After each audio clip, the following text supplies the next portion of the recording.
Greetings, Guardians. My name is Bife here. The Nine have long been divided into two factions, a former majority of 5 and a minority of 4. We now know that the majority is better known as the inner orbiting bodies, or just the inner orbits, and is made up of the Sun, Mercury, Venus, Earth, and Mars, aka 1, 2, 3, 4, and 9. The minority of 4 is better known as the outer orbits of Jupiter, Saturn, Uranus, and Neptune, aka 5, 6, 7, and 8. But what was once a division into a majority and a minority has forever been shattered, thanks to Maya Sundaresh and the death of 3. Now, there is only a stalemate, and the outer orbits have been matched to the inner orbits in number. The time for division has matured into a time for scheming, and thanks to the raid law, we now know that the outer orbits either have future plans for Maya Sundaresh, or have already seen those plans pan out, thanks to Maya's actions. So let's talk about that division between the 9 a bit before we get into what's happened recently, because context is important for this one. Our oldest understanding of this division exists thanks to the Dust Lawbook, where the Cryptarchy rebel, Lavinia, stepped into the Cocytus apertures somewhere near the reef, and was subsumed into the realm of the 9. Her experience described the existence of the 9 as dark matter entities, given definition and form thanks to our existence within the real world, making them almost like shadows, according to our existence. Her experience, as recorded within the lore, is one that gives us a great degree of insight into the division between the inner and outer orbits. We get this important quote from Lavinia in the entry "The Witch" at the end of the Dust Lawbook, which tells us more in particular. It reads as follows. Came now the traveller, and with it a strange hope. For the traveller's light had the power to cause without causation. If the 9 had the light, they could seed their own minds, free themselves from the dependence on matter life. They could gain forces beyond gravity to structure themselves, and so become more than wraiths of dark dust. They could enter the mad alien superworld of our chemical reality. So they turned to this new hope, and were divided. Come to me, a voice calls to Lavinia. Although there is nowhere to go, nothing to be, not even emptiness, but the absence of anything to be empty or full. Lavinia perceives, without emotion, that she now exists as a structure of dark dust, a sandstorm blowing against itself.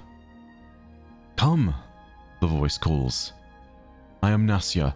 You are not safe. Come with me. Not safe? No, of course she is not safe, because there are factions among the 9.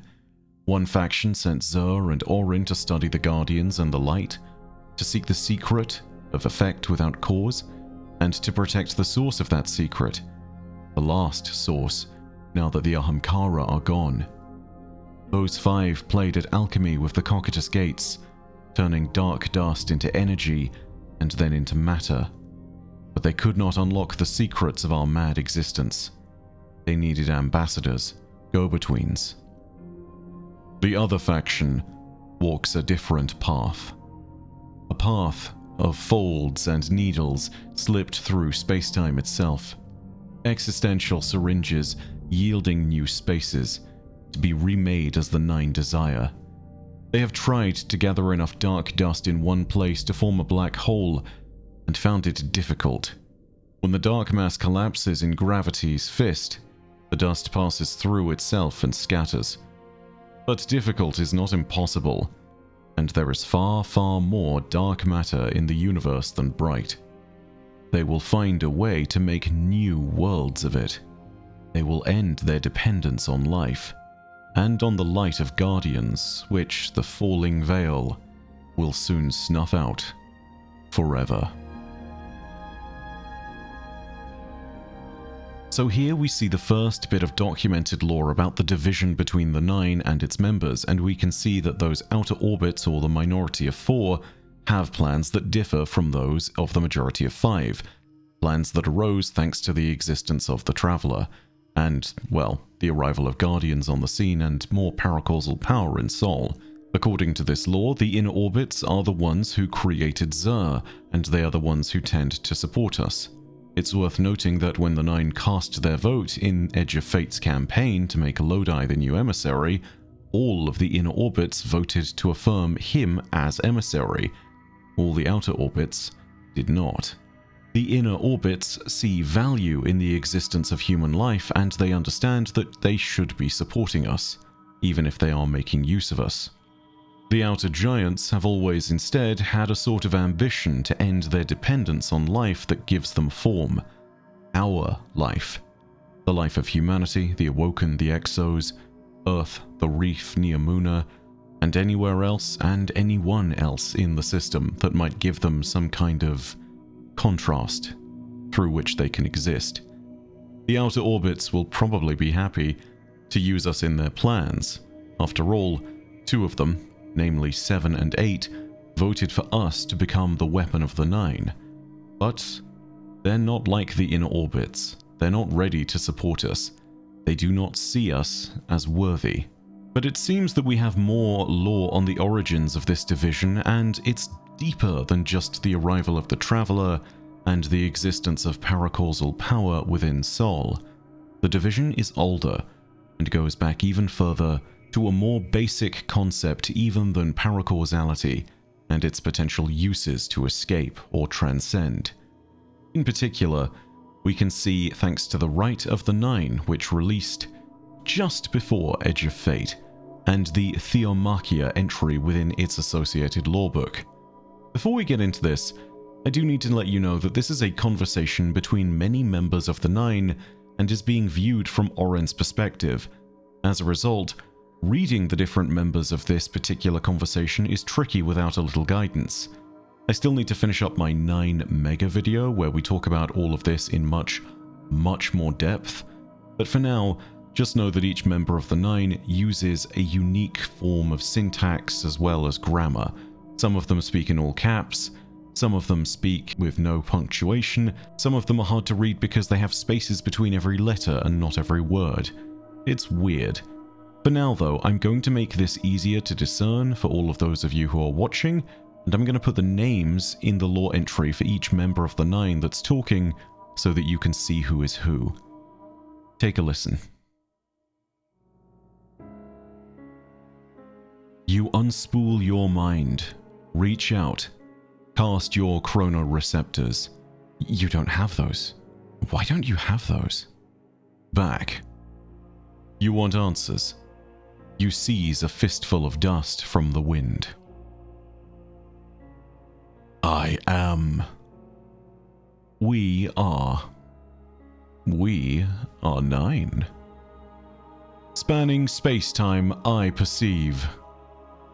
My hated brethren, my beloved foes. Our bodies, the whirling masses of gas and dust, our minds arisen from the twitching of 1,000 spider legs. Disgust and horror unspeakable. Yet, is there not beauty in such fragility, privilege in existence? With awareness, terror, even our horrible little components dreaming of grandeur fear it. Death. One need only look to Thea. What is there to be done about it? Escape. Transformation. Immortality. Unbind reality. It is not their fault. Yet the consequences are ours, are theirs. Offensive pity for wretched, empty-headed jailers rejected. Until interdependence is severed, what is good for them is good for us. Cooperation considered, refused. Then we 9 are divided.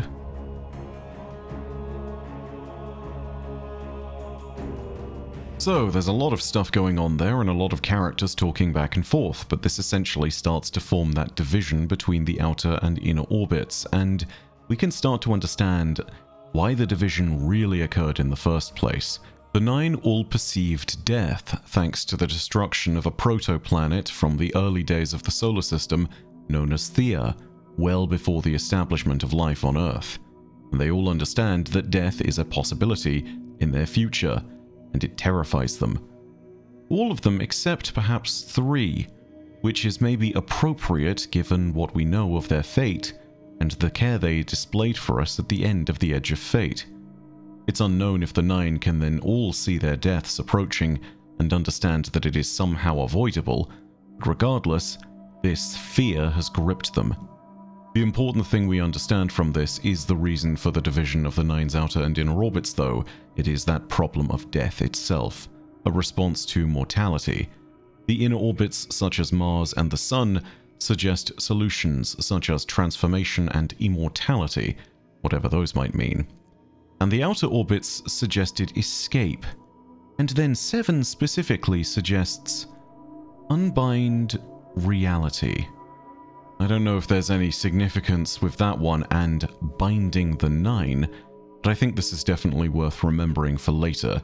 It is far too vague to draw any conclusions on and to gather what that might possibly mean, but regardless, let's remember it for the time being. In broad terms, though, we have this vague idea of what the plans of the outer orbits versus the inner orbits are. We can see how they might react to the rest of the world around them as a result. The inner orbits will support us. The outer orbits will work on their own plans, and if they have use of us, they will incorporate us, but they won't be happy about it. To the outer orbits, we are tools that may sometimes be useful, but in other instances should widely be ignored, particularly by 5 and 6, aka Jupiter and Saturn, the 2 largest planets of the system. To the inner orbits, we are tools still, but we are necessary tools that have been nurtured over a long time, symbiotic in nature. We to them are perhaps no different to the bacteria inside our own guts, necessary for digestion and for life, but ultimately, beings without much say in the wider existence that we experience. However, understanding this division is just the beginning, and in the raid we also get the Soloist shell, which gives us an interesting conversation between the various outer giants of the 9, and this is where we can start to see something remarkable. This is the group that formerly would have been the minority talking, and in particular, it tells us about their goals with an individual who I believe is the conductor, one individual who I think has not yet been identified, and it also potentially makes commentary on the mortality of 3. That last bit is speculative, but it's very important, because if I am reading this correctly, it means that everything that transpired in Edge of Fate is their plan, including both the arrival of the conductor on Kepler and the death of 3. Take a listen. There are points in the chronographic distance, forwards and backwards, where intersections align and celestial conversation ripples across spatial fabric. In the folds of one such intersection, a Sol syzygy of nefarious thought and lurking density. Exchanges radiate and influence. A bevy chirp choir echoes out in silent radio wave song, cast from Jovian mass to royal. Space receives along the alignment. Gather in proposed divergence to control a virulent eternal sentience, unbound by orbits, unbound by mass, nearer, apathetic to our motions. 5 has found an intermediary to vast minds, reaching with frail mineral forceps, attempting to command a tool of schisms. A steady, indecipherable hiss builds across the vast expanse, shrill and discomforting. A half-heard whisper evaporates into dark, pareidolik phantasms. Assurances are necessary. The conductor is quantum uncertainty, multiplicative variable, Procellus susurrations of quickening waves emanate from the termination shock. Acting possibilities: Parlous superposition, veiled memories left, cycle unrealized, cyclical ever death, omnidirectional singularity. Plasmic auroras send eerie wails into the black, skittering ricochets across Enceladus and through the Ascendant Realm. Our strength is absolute as I have seen it. We shall exert our will. The tool of conduction will bear a scheme by fated law, as we dictate. Draw conduction into our realm. Eclipse paracausality in abeyance. But a figment of valent coalescence, to be silent. Solitude within the unknown? Apparent falsehood. Avuncular 3 or 4 in surprise. Coddler's discovery to set motion. We would not be alone. We would not be alone. The emissary delivers an invitation to the schismed mind, opening, freeing uncertainty. I have seen it as 5 knows it to be. So have we all. It is. It is. Blythe. Actions, conducting, attracting, danger. A weapon is needed. Offers made and accepted. Future armaments opposing. Assurances are needed. A weapon is needed to contain and fell. Inners will dislike this course of action. Another will speak for us. Do not cower behind a weapon. Bend 5. Assurances given. In this divergence there is outer alignment. An invitation. A tool. A sacrifice. An emissary. An assured weapon. Only forward. As it is known. Okay, so that is a lot of really dense and wordy stuff, so let's break all of this down bit by bit. This is, of course, a conversation between 5, 6, 7, and 8, aka Jupiter, Saturn, Uranus, and Neptune, and it all starts with Jupiter calling all the outer orbits to attention. In its initial lines of text, there's a weirdness to things, because at first it's asking the outer orbits to control a virulent sentience which is apathetic to their motions. Cutting through all the jargon here, this basically means a mind or some kind of sentience that is like a virus, and at the same time, it does not care about their plans. Virulent sentience is weird here because I struggle to think of something that would describe both of these things at once. The Vex are a virulent sentience, for example, because their mind spreads like an infection, but thanks to Maya Sundaresh and her choral Vex, they are actively seeking the Nine. They are no longer apathetic to them. Maybe the virulence is in reference to power, in which case it could be us, perhaps? Power that continuously grows and consumes and destroys? That might be the way that the Nine see us. After all, we are a weapon. Then again, we are also referenced later as a weapon, and not as a schismed mind or a virulent sentience, so this could be something else entirely. Of course, this could also be Maya, but again, I just don't think it fits that well either for Maya specifically, because again, this virulent sentience is supposed to be apathetic to the existence of the Nine, and again, Maya is actively seeking them, which we know from the end of the Raid Lawbook. There are some other possibilities, of course. Archon Lavask has a mind that is capable of fully possessing others, and the White Captain Hive Mind of Vesper Station also fits this bill, but at least in Archon Lavask's case, he is actively aware of the Nine to an extent. At least, he's aware of the Giver, and believes it to have been some kind of divine force. But there's a time factor here as well, and I think I need to discern more of the timeline of Lavask's story to understand what happened to him. It's also worth noting that time in this conversation is a bit indistinct here. There are references that make me think that 3 might already be dead at this point, and there are other references that make me think that this might have taken place before 3's death. Depending on that interpretation of time, this means that the plans that might be unfolding in this conversation could be relevant immediately and could be applying to everything that happened in Edge of Fate, or they might be relevant at some point in the future and are yet to pan out. The next line, however, about an intermediary attempting to command a tool of schisms seems to be much more clear, and maybe clarifies the first statement as well. None of this is confirmed, of course, but this sounds like a reference to the conductor, whose echo of command can be used to command any individual person or even entire factions. The Nine see these groups, be they people or factions, as tools. It could be that these are two separate sentences, and that they're being referred to as a tool of schisms whilst just generally trying to command. If so, then this fits Maya even more. It could be that the tool of schisms here represents the Nessian schism of Vex, and perhaps this then helps to understand the first paragraph.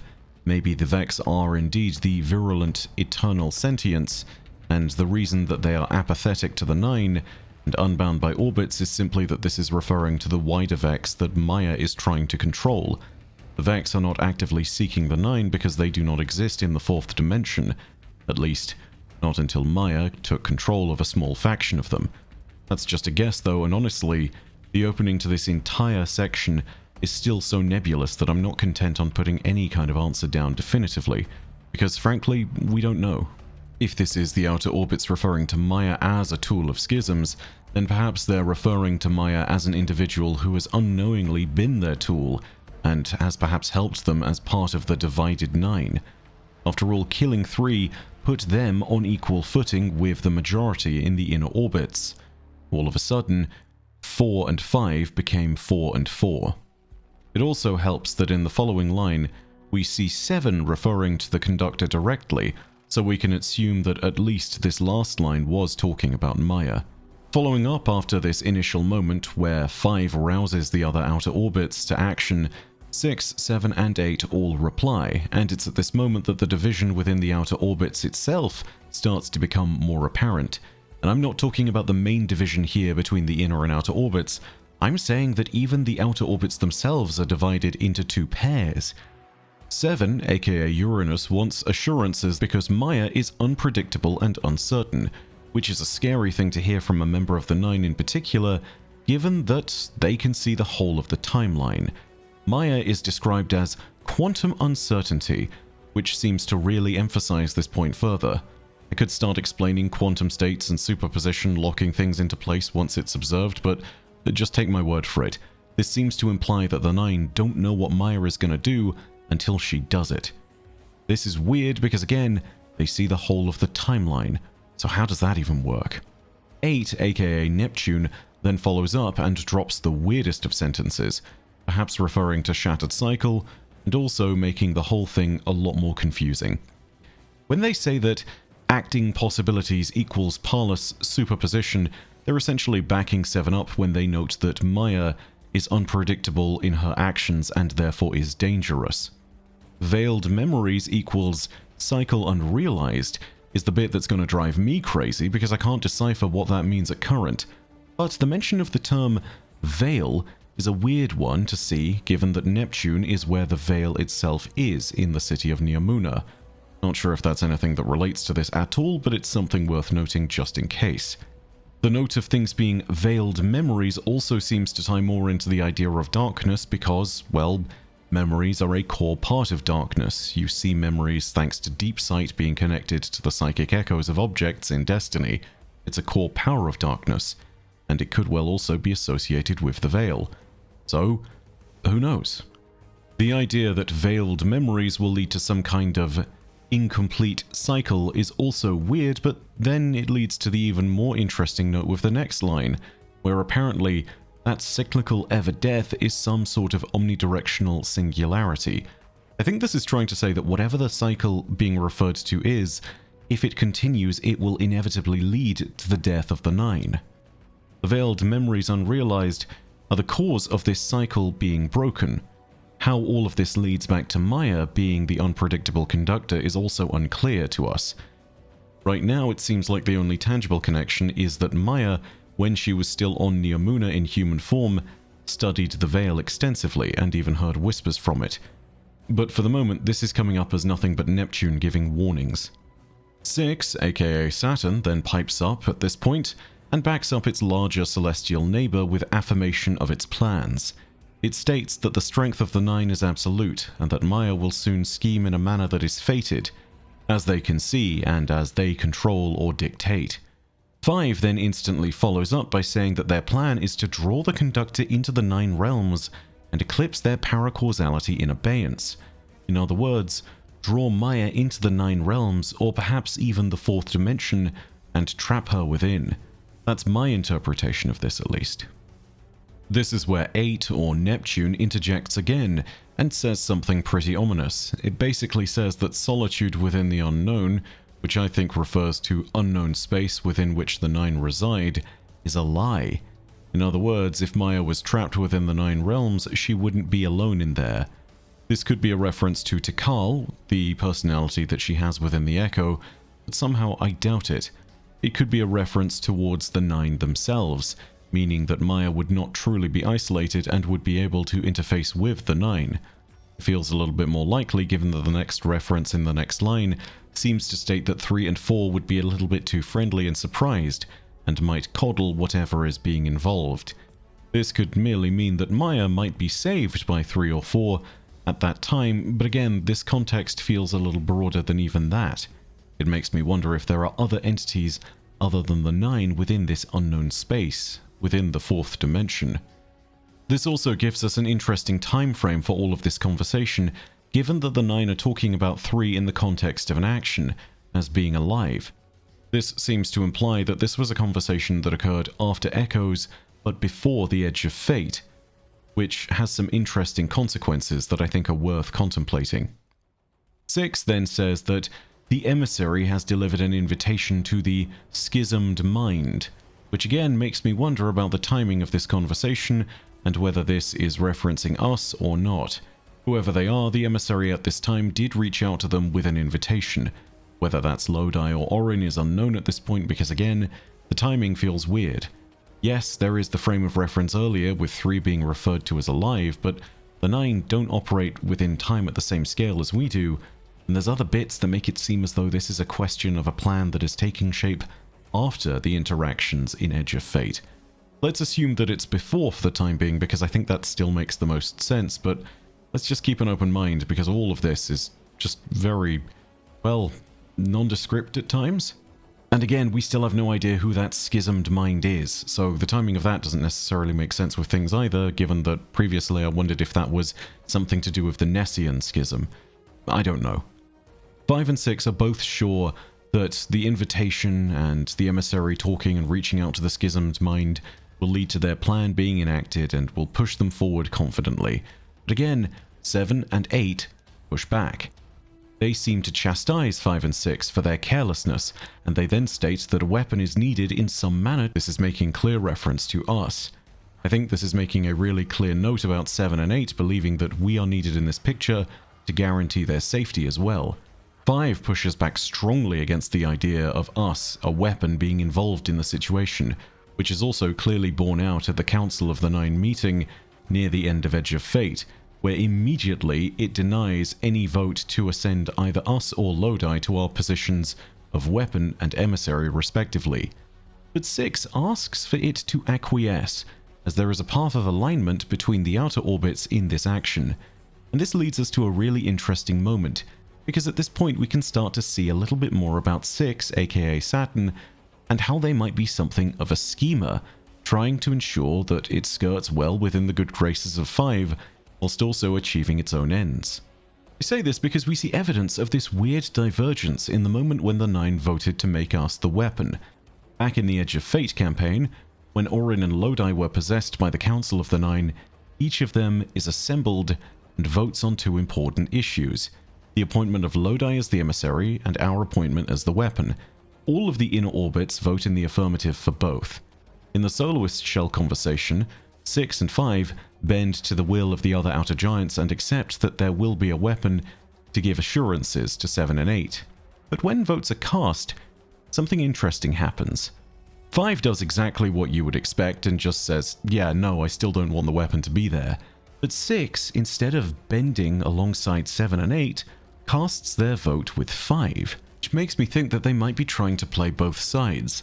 trying to keep on the side of 5 by saying, yeah, I don't think the weapon should be appointed, whilst also playing on the side of 7 and 8 by simply sitting there and knowing that they would join the majority vote on appointing us as weapon anyway. Take a look at this clip from the actual Council of the Nine, and you'll understand more. This is the moment the vote goes down. Also, remember to look in the top right corner to see who is speaking. The end vote is 6 in favor of us becoming weapon, and then a division of 4 to 4, and a split where no one can truly decide whether Lodi should be emissary, and they require 3 to break the tie. Do all present here ratify this contract? Aye or nay? Denial. Predictable. My vote is aye. Obviously. Emissary appointment. Declination. Weaponized flesh tool. Affirmation. As you sustain us, you will sustain us. 4 accepts. Yea. Unsheath the weapon. But reactionary choices. Empty-seated. Nay to the emissary. Stupid to ignore threat, arm ourselves. We never move without intermediaries. Aye to all. Complete, abject, insulted refusal. Ridiculous! 6! We are at war! 1 casts our vote in the affirmative! So again, 6 publicly cast their vote against the ratification of us as weapon, but in private with the other outer orbits, it was willing to push within the bounds of possibility. It makes me wonder again if 6 is hiding its true intentions somehow, and is perhaps a little bit more duplicitous and scheming than the others. Lastly, 6 finishes by saying, an invitation, a tool, a sacrifice, an emissary, an assured weapon, only forward, as it is known. The word that jumps out to me there is sacrifice, and I think you can understand why that is important. I think this again links back to the timing of this conversation. If we are correct in a presumption that this conversation takes place before the Edge of Fate, we can look at the rest of the conversation, the results of what happened at the end of Edge of Fate, and we can start to understand what may well have been going on. I think the sacrifice they might be referring to is 3. I think that the Outer Orbits might have drawn Maya Sundaresh to the outer reaches of Kepler in order to kill 3. If that is what's happened here, then this means that it's the Outer Orbits who planned for 3's death, and are responsible for the death of Earth's 4th dimensional mind, and in turn, our potential extinction. This is theoretical, and it isn't clear if this is the sacrifice that is being referred to, or if this sacrifice has even happened yet. It could be something so much more minor, such as Lodi sacrificing his old life to embrace a new one as the emissary, and yet the possibility sticks in my mind because this is the scale on which the Nine think. If this has happened, it shows just how fallible they can truly be, and that's nothing new.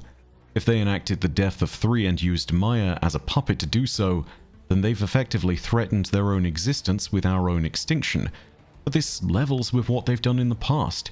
The Nine, and in particular the Outer Orbits, used the creation of the Red War just so they could kill Orin's ghost, Gol. That's G-O-L, not G-H-A-U-L.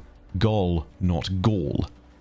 Yeah, the whole of the Red War was done to kill a single ghost.